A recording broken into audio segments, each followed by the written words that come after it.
ரொம்ப நன்றி. எனக்கு பெரிய உதவி செஞ்சிருக்கீங்க. நான் எவ்வளவு நன்றி. அதை விடுங்க. கூல்ட்ரிங்க்ஸ் ஏதாவது குடிக்கிறீங்களா? வேண்டாம். உங்க மொபைல் மட்டும் கொடுங்க. இந்தாங்க. மதுச்சந்திரனின் எண்ணை அழுத்தியவள் சில நிமிடங்கள் யோசித்துவிட்டு பிறகு அழைத்தாள். Honey, honey. மனைவியை நெருங்கி அணைத்து கொண்ட மதுச்சந்திரனின் நெஞ்சத்தில் வலி. அந்த பைக் மட்டும் நிற்காமல் இருந்திருந்தா, பைக்கிற்கு பதிலாக வேற ஏதாவது. ஐயோ, என் மனம். கணவன் அணைப்பு இறுகுவதில் அவன் பதட்டத்தை உணர்ந்து ஆறுதலாய் அவன் முதுகை நீவினாள் மனோகரணி. ஹனி, உனக்கு அடி எதுவும் பட்டுச்சா? மறைக்காம சொல்லுடா. இந்த காயம் அப்பா ஆனதா? அவள் முழங்கையில் இருந்த காயத்தை தொட்டு பார்த்து வினவினாள் மதுச்சந்திரன். என்ன பட்டுச்சுன்னு தெரியல. எனக்கு காயம் ஆனதே இந்த காயம் மட்டும்தான் சந்தர். அது மண் ரோடு. தெரியல சந்தர். அந்த பைக் பையன்தான் உன்னை கூப்பிட்டுட்டு வந்தானா மனோ? ஆமாம் சந்தர். அந்த பையன் பேரு பாலாஜி. நான் உங்களை சீக்கிரம் வீட்டில் கொண்டு போய் சேர்த்துடுறேன்னு சொன்னான். சொன்ன மாதிரியே ரொம்ப வேகமா என்னை இங்க கொண்டு வந்து சேர்த்துட்டான். பெட்ரோல் போட்டுக்க சொல்லி 1000 ரூபாய் கொடுத்து அனுப்பி வச்சேன் சந்தர். மோகி தான் உன்னை வீட்டில் கொண்டு வந்து விட்டாளா? ம், அவ தான் கையில இருந்த காயத்தை மறைக்க மெஹந்தி போட்டு விட்டா சந்தர். பூரண பேய் போல் நகம் வளர்த்து வைத்திருப்பாளே என்ற நினைவில் மனைவியின் கையை பிடித்து பார்த்தான் மதுச்சந்திரன். கீறல் ஒன்றும் புலப்படாத போதும் அவள் கையை மிருதுவாக வருடினான். மனோகரணி அவள் மடியில் சாய்ந்து கொள்ள அன்றும் இப்படிதான். என் அண்மையை நாடினாள். அறைக்குள் வந்ததில் இருந்து என் அணைப்பில் இருந்து விலகவே இல்லை. அவள் தாயை கூட தேடவில்லையே. எதையும் யோசிக்காமல் போனேனே. சந்தர், தூங்கு ஹனி, நாளைக்கு பேசலாம். எண்ணற்ற எண்ண அலைகளை சிக்கி தவித்த இரு நெஞ்சங்களும் நடு நேரத்திற்கு பின்பு அமைதி கொண்டு விழி மூடின. கண்ணாடியில் தெரிந்த தன் பிம்பத்தை இமைக்காது பார்த்து கொண்டே இருந்தாள் பூர்ணா. இது அன்றாடம் நிகழ்வதே. இயற்கை வாரி வழங்கியிருந்த அழகோடு அழகுபடுத்தி கொள்ளவும் தெரிந்தவள் என்பதால் எப்பொழுதும் பேரழகியாக திகழ்ந்தாள் பூரணா. என் பேத்தி அழகுக்கு தேவலோகத்து இந்திரனும் சந்திரனும் கூட இணையாக மாட்டாங்க. சிறு வயதில் தாய் தந்தை சுற்றம் என அனைவராலும் போற்றப்பட்ட அழகு மகிழ்ச்சியை தந்தது. வளர வளர மகிழ்ச்சியை மிஞ்சி நின்றது அழகி என்ற கர்வம். துதிப்பாடும் நட்புகளால் சூழப்பட்ட கிரீடம் பூர்ணாவின் தலைகணத்தை அதிகரித்தது. கடந்து செல்லும் ஆண்களின் பார்வையிலும் தெரியும் பிரமிப்பாலும் உன் நட்பு எனது பாக்கியமென உளரும் மூடர்களாலும் தொடர்ந்து வரும் காதல் விண்ணப்பங்களாலும் பூர்ணாவின் மனதில் வேரூன்றிய கர்வம் செழிந்தோங்கி வளர்ந்தது. எல்லோரும் என் அழகின் புகழ் பாட அந்த சந்திரன் மட்டும் ஒரு நாள் ஒரு பொழுது ஒரு வார்த்தை கூட என்னை பாராட்டியதே இல்லை. இத்தனை அழகா என பிற ஆண்கள் போல் அவன் விழிகள் இமைக்க மறந்து நின்றதில்லை. என்னை கண்ணெடுத்தும் பாராத அந்த சந்திரன் அந்த மனவை கண்ட நாள் முதலாய் பித்தனானான். அலைகிறான். களைத்த முகமும் பொருந்தாத உடையும் சோகம் பாடும் விழிகளும் இவளிடம் போய் மயங்கி நிற்கிறான்.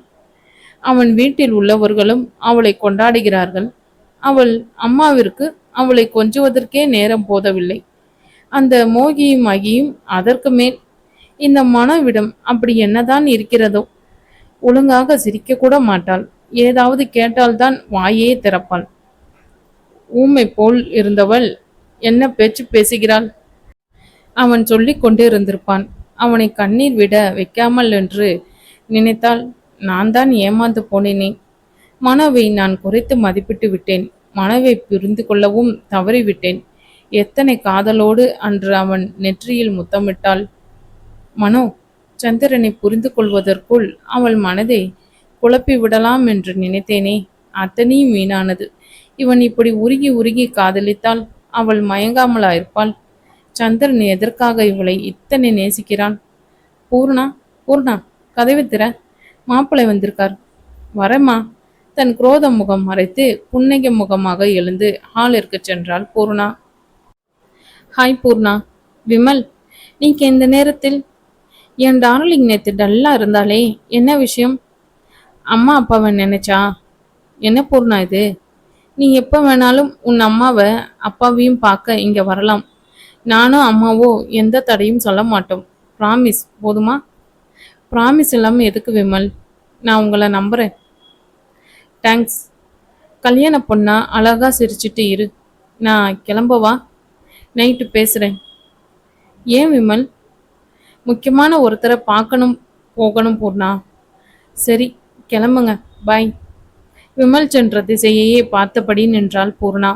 ஃபோன் பண்ணி கேட்டு இருந்தால் போதுமே, எனக்காக இவ்வளவு தூரம் வந்திருக்கிறான் என் மீது பொழிவான் என ஆனந்தம் கொண்டாள் பூர்ணா.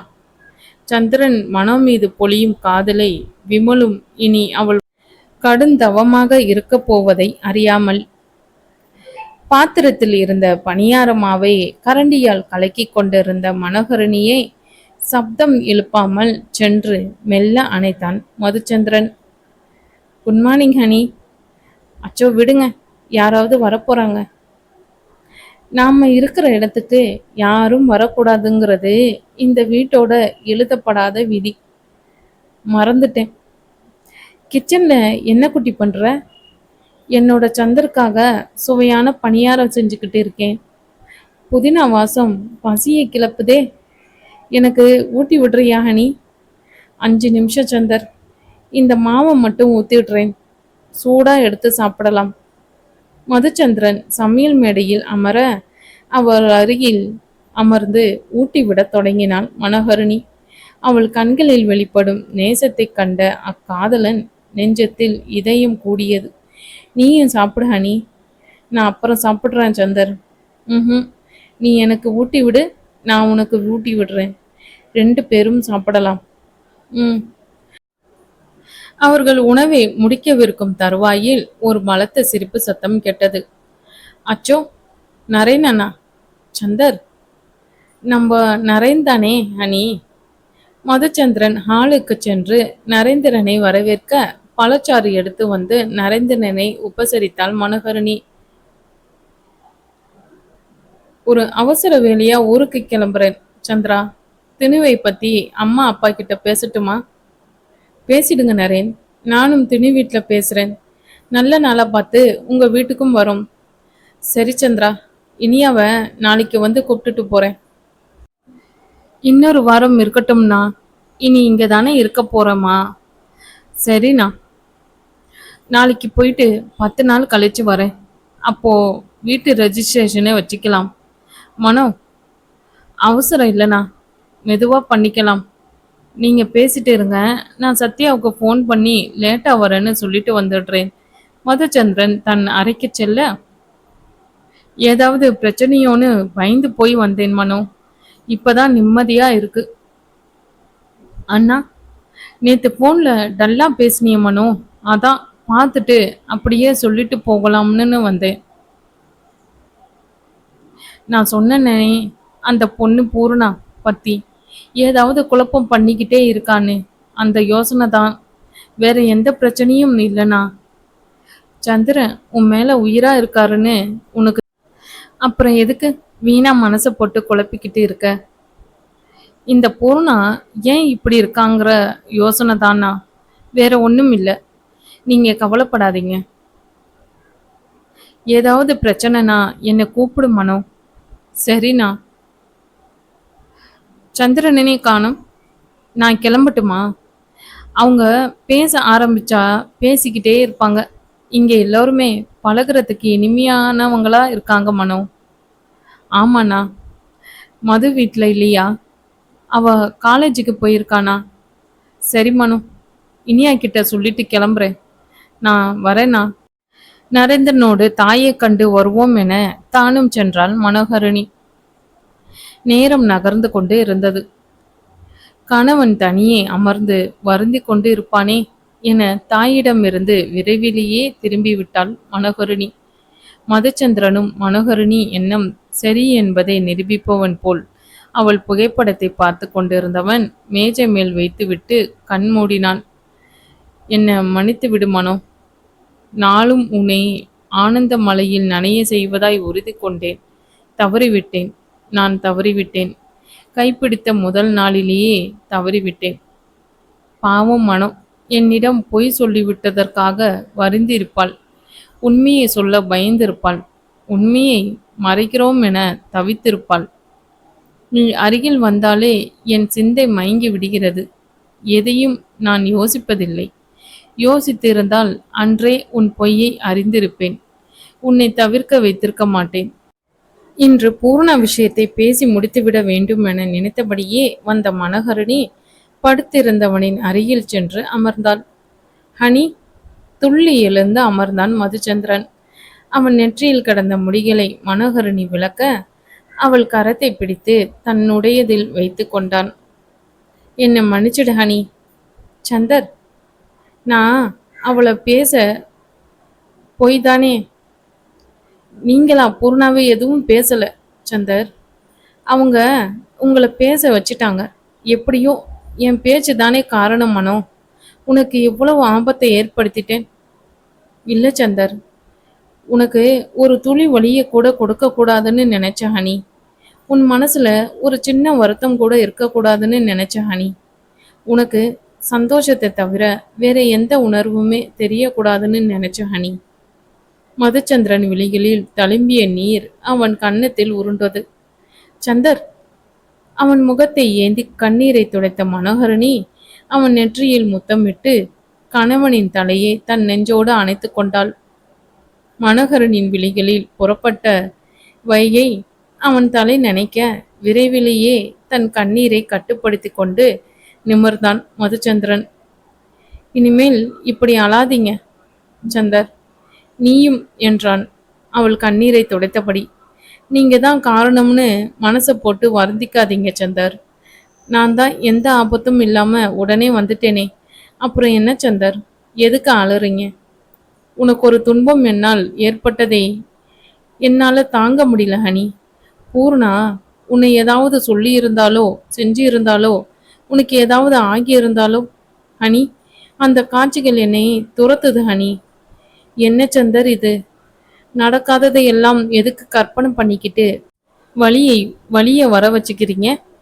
வேண்டாம் சந்தர், அதையெல்லாம் மறந்துடுங்க. என்னால மறக்க முடியாது ஹனி. அவ எவ்வளவு தைரியம் இருந்தா நம்ம வீட்டுக்கு வந்திருப்பா. நீ ஏண்டா என்கிட்ட அப்பவே சொல்லல?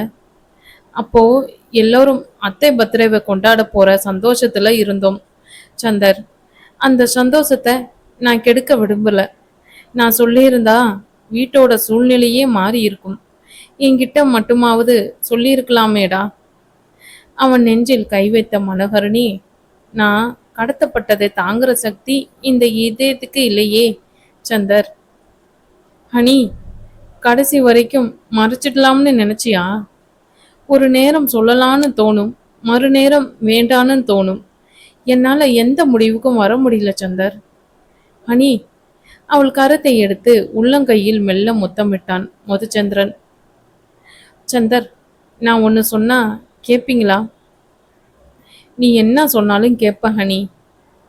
சந்தர், மதுச்சந்திரன் சாய்ந்து அமர்ந்து கைகளை கட்டிக்கொண்டு கேட்க தயாரென அவள் சொல்ல வந்ததை தயங்காமல் கூற பயணித்தான். நாம பூர்ண பேசினதை பண்ணதையெல்லாம் மறந்துடலாம் சந்தர். கோவப்படாம மனசை அமைதியா வச்சுட்டு நான் சொல்றத கேளுங்க சந்தர். நாம பூர்ணா இடத்திலிருந்து யோசிச்சு பார்க்கணும் சந்தர். பூர்ணா எட்டாத உயரத்துல ஜொலிக்கிறவங்க சந்தர். நான் வாழ நிழல் தேடி இங்க வந்தவ சந்தர். நான் எப்படி பூர்ணாவுக்கு ஈடாக முடியும்? மனோ, மதுச்சந்திரன் குரல் உயர்ந்ததில் அதிர்ந்தது காதல் உலகு. காதலனுக்கு என்றும் தன் காதலியே உயர்வென்பதை அறிந்திடாதோ பேதை மனது? முதல் முறையாக தன்னிடம் குரல் உயர்த்திய கணவனை நம்ப முடியாமல் வீலி அகல பார்த்தாள் மனோகரணி. Sorry honey. மதுச்சந்திரன் தலைக்கவில, சாரி எல்லாம் வேண்டாம், நான் சொல்றத மட்டும் கேளுங்க என அவன் தாடை தொட்டு நிமிர்த்தினான் மனோகரணி. சந்தர், பூர்ணாவுக்கு அன்பான குடும்பம் இருக்கு. அழகு, படிப்பு, பணம், புகழ் எல்லாமே இருக்கு. ஆனா என் குடும்பத்தை பத்தி நான் தலை நிமிர்ந்து பேச முடியுமா? அந்த ஆள் மாதிரி ஒரு மோசமான மனுஷனை இந்த உலகத்துல பார்க்க முடியாது சந்தர்.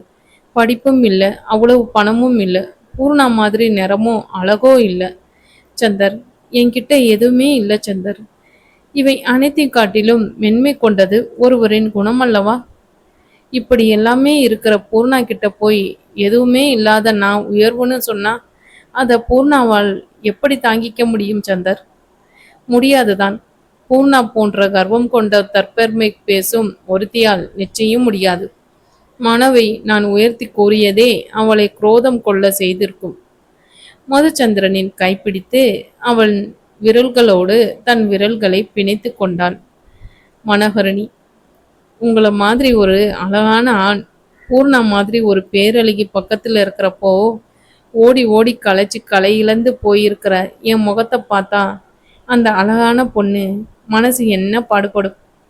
முகத்தில் மீண்ட சிரிப்புடன் மனைவியின் கன்னத்தில் முத்தமிட்டான் மதுச்சந்திரன். எதிர்பாராத முத்தத்தில் மனோகரணி விழிவிரிக்க அவளிடம் தன் கன்னத்தை காட்டினான் மதுச்சந்திரன். தன் கன்னத்தில் இதழ் பதித்தவளின் இடை தொட்டு அணைத்து தன் மார்பில் சேர்த்து கொண்டான் மதுச்சந்திரன். சந்தர், இப்படியே பேசுடா. காதல் கொண்ட கண்களுக்கு தன் காதலியை தவிர இந்த உலகமே துச்சமாதான் தெரிகிறதை ஒரு நாள் பூர்ணா புரிஞ்சுப்பாங்க சந்தர். அப்ப தன் பேச்சு தான் முட்டாள்தனமானதுன்னு அவங்களுக்கு தெரிய வரும். பூர்ணா என்னை கடத்தி இருந்தாலும் என்னை உடனே தப்பிக்க வச்சதும் அவங்க தான் சந்தர். என்னடா சொல்ற? அவங்க இடத்துக்கு போய் சேர்றதுக்குள்ள எனக்கு மயக்கம் தெரிய காரணம் பூர்ணா தான் சந்தர். தப்பு செய்யறங்கிற நடுக்கத்திலேயே எனக்கு ஏதாவது ஆயிடுமோங்கிற பயத்திலேயோ பூர்ணா மயக்க மருந்த சரியா உபயோகிக்கல சந்தர். அதான் எனக்கு சீக்கிரமே மயக்க தெளிஞ்சிடுச்சு சந்தர். என்னால உடனே உங்ககிட்ட பேச முடிஞ்சது. நாக்கை சாட்டையா சுழற்றி நோகடிக்கும் பூர்ணாவின் நெஞ்சிலும் கொஞ்சம் ஈரம் இருக்கிறதோ?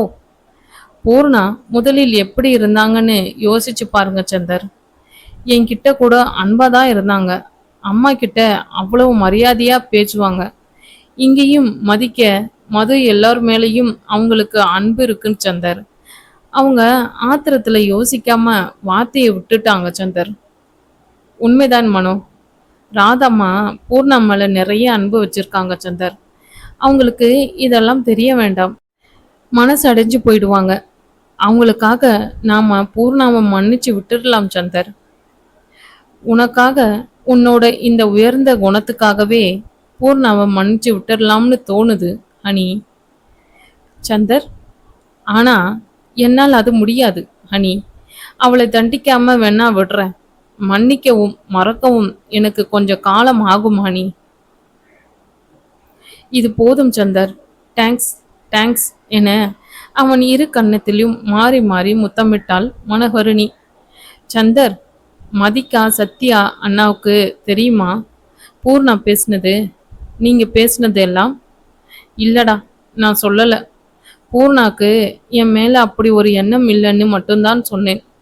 அக்காவுக்கு சத்யாவை யாராவது ஏதாவது சொன்னாங்கன்னு தெரிஞ்சா அவ்வளவுதான். மது சொல்ற மாதிரி சிம்மவாகினி ஆயிடுவா. அவங்களுக்கு தெரிய வேண்டாம் சந்தர். பூர்ணா ஆத்திரப்பட்டு பண்ண காரியமும் தெரிய வேண்டாம். மதிக்கா அத்தை கிட்ட பேசினதா சொன்னாங்க.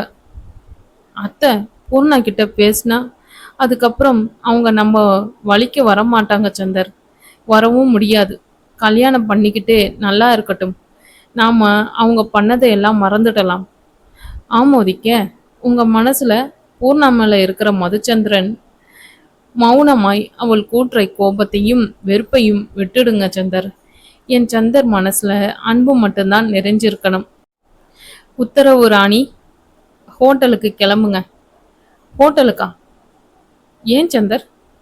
கொஞ்ச நேரம் தூங்கிட்டு அப்புறம் போறேனே ஹனி. சரி, தூங்குங்க. நான் அக்கா கிட்ட சொல்லிடுறேன். தனியா தூங்குனா நான் பயந்துருவேன் ஹனி. இப்படி உன் மடியில படுத்து தூங்குனா சுகமா இருக்கும். நிம்மதியா தூங்குவேன். மடியில் சாய்ந்த மதுச்சந்திரனின் சிகையை கலைப்பதும் கோதுவதுமாய் இருந்தால் மனோகரணி. என்னடா யோசிக்கிற? 2 விஷயம்தான். எனக்கு புரிய மாட்டேங்குது சந்தர். என்ன ஹனி?